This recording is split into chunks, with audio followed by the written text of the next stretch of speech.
ऐसे कौन से टोटके हैं जो आप अपनी रोज़मर्रा की ज़िंदगी में इस्तेमाल कर सकते हैं और आपकी ज़िंदगी आसान हो सकती है।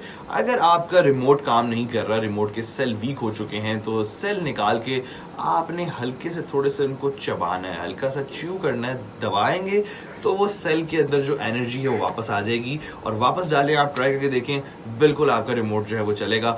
अगर आपकी गाड़ी की जो फ्रंट हेडलाइट्स हैं वो येलो हो चुकी हैं, पीली हो चुकी हैं, तो आपने आपकी टूथपेस्ट जो है वो दांत आपके चिट्टे कर सकती है, तो आपकी हेडलाइट भी चिट्टी कर सकती है। उस पर ट्राई करें, अप्लाई करें, रब करें और आपकी हेडलाइट जो है वो चिट्टी हो जाएगी। अगर ब्रास की कोई चीज़ है जो कि बिल्कुल जो है वो बिल्कुल मैली सी हो गई है, उसके ऊपर आपने हमारी वो होती है सॉस होती है, सॉस आप लगाएंगे, सॉस से उसको रब करेंगे तो वो बिल्कुल चमकदार हो जाएगी। अगर कोई चीज़ उबलने वाली है, जैसे दूध उबलने के लिए आपने रखा है, उस उबलते दूध के अंदर अगर आप चम्मच रख देंगे तो वो दूध उबलेगा नहीं।